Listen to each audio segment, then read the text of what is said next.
Okay guys, like, listen right now. You cannot comprehend how excited, how long I have been waiting for Avatar 2 to finally come out. And when the teaser trailer for The Way of Water premiered in front of Multiverse of Madness, that was one of the greatest moments of my life because it was something I've been waiting for over 13 years now. I have this incredible core memory of when Avatar first released on DVD, which would have been about 6 months after the theatrical release. Me and my dad, I forced him to come along with me to try and buy me the CD for it because we couldn't find it in any of the stores. We went to HMV, went to Tesco's, went to Morrison's. Where did we find it? In an Asda, which was about half an hour, 40 minutes away from our house. And I forced him on that trek just so I could watch this movie. And at that age, at that point, I was 10 years old. And this is one of the movies that has ignited my fuel and passion and the love that I have for the filmmaking style. No one knows how much this means to me. No one knows how these movies have impacted my life and made me feel as I have grown up. No one, not even my closest friends would know. And I'm so happy that I get to react to this trailer with you guys. So before we take a look at this trailer, which I am very excited for, make sure you guys leave a like and subscribe and turn on post bell notifications so you are notified every time I upload. I've got goosebumps and the trailer hasn't even started. Alright, let's take a look.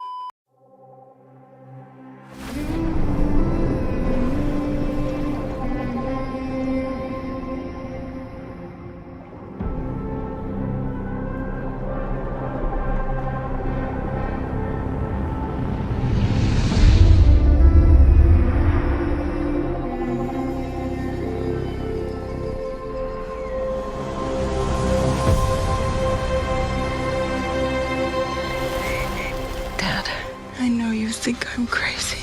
That's behind those big rocks. But I feel her.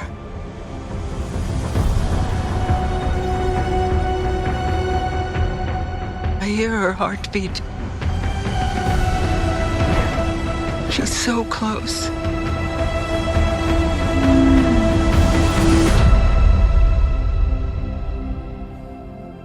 So what does her heartbeat sound like?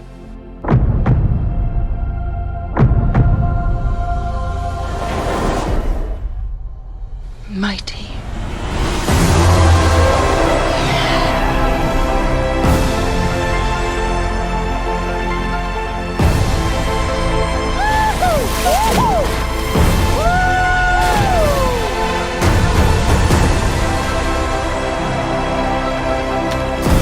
We cannot let you bring your war here. Outcast. That's all they see. I see you.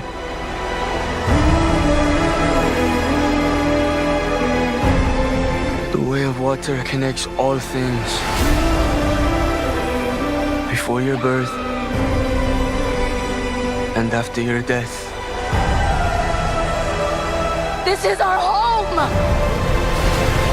I need you with me.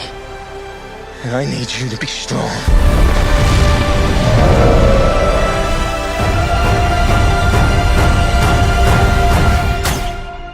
Strongheart.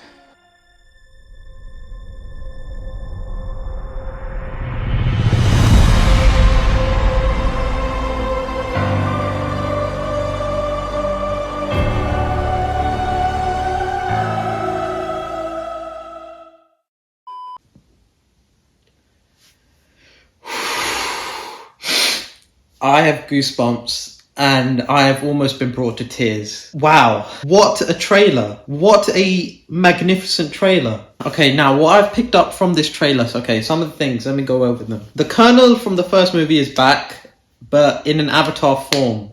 So that means he survived and his body was permanently transferred into an avatar, which is so interesting because he was basically behind the whole plan to eradicate them, and now he has to become one of them. Is an amazingly interesting character arc, which I hope they really have fun with and explore within this movie. Now, Jake, Neytiri is pregnant, and they seem to have 2 other kids already, and an adopted human child as well.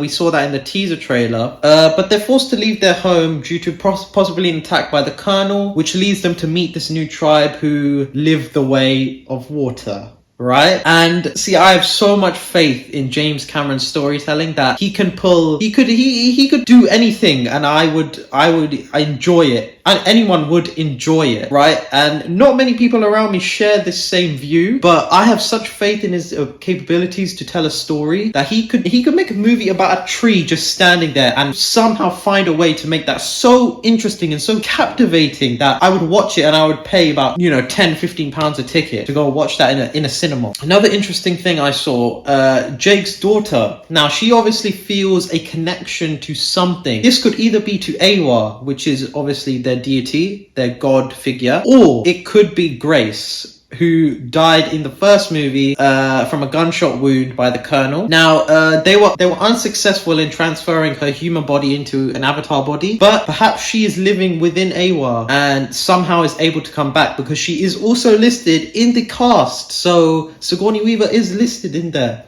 So could Grace be making a return? Who knows? I would love it for her to come back. She is a very interesting character who's also a scientist. So obviously shares that sort of side of the story, the scientific aspect, and combine that with the tribe aspect makes for a very interesting story. Now, perhaps if Jake sort of feels a connection to Eywa, maybe that is what helps them to defeat the Colonel in the end, because obviously Eywa is connected to all living things, like the Force from Star Wars, basically, and perhaps she manipulates that in a way that, the animals will help them defeat the Colonel, like they did in Avatar 1, at the end, all the animals came together from the jungle, but this time this is set in the water. Can I just say how incredible the world looks? James Cameron has done a fantastic job with the world building, the creatures, their plant life, the individual things you can see. You can tell they have taken the whole team, not just James Cameron. The whole team have done an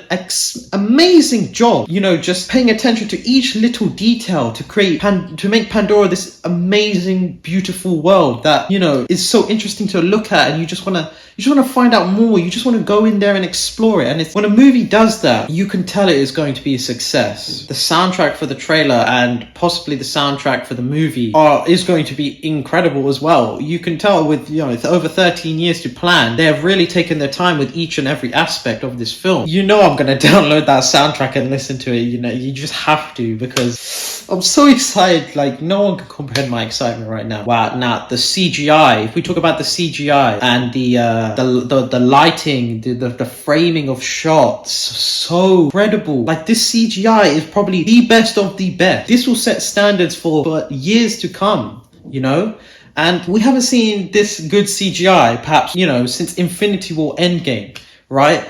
And the CGI just looks incredible, so good. It's even the CGI from the first movie holds up today, and that tells you something, that these movies really mean a lot to James Cameron, and he cares about what the audience want, and how he cares about the visual storytelling as much as the actual storytelling goes, and the framing of shots and the lighting and the way you see Neytiri peering through the trees, and you can see the shadows of leaves pass by her. That is so incredible. If you even zoom into her pupils, you can see reflections in that, which is just incredible that you can pay this much detail to a single frame of a movie, and it does pay off in the end. So thank you to the whole team for paying so much attention to detail. Thank you. What is really interesting as well is this trailer does not reveal too much, which is so good, because you compare these to like Marvel trailers, and you sort of see everything in the trailer, and I understand why they have to do that, because otherwise fans don't feel like it's worth going to the cinema to watch it, right?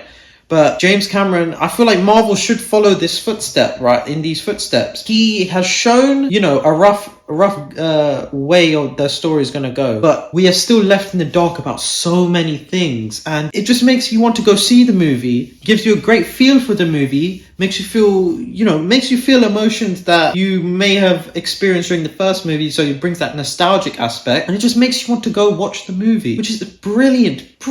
My energy right now is through the roof because I've just come back from the gym, and I'm reacting to this trailer, and it's something I've been waiting for over 13 years, but right now I cannot see a thing wrong with anything. So forgive me if you guys do feel like something's wrong. If there is anything, that it doesn't sit right with you, please let me know down in the comments below. But that is all I could tell from this trailer, and make sure you guys leave a like and subscribe, and thank you guys for reacting to this trailer with me, and thank you for letting me share what has been a huge part of my life for forever, basically, and my thoughts on the trailer. So thank you very much, guys. I really appreciate you, and I'll see you guys in the next one.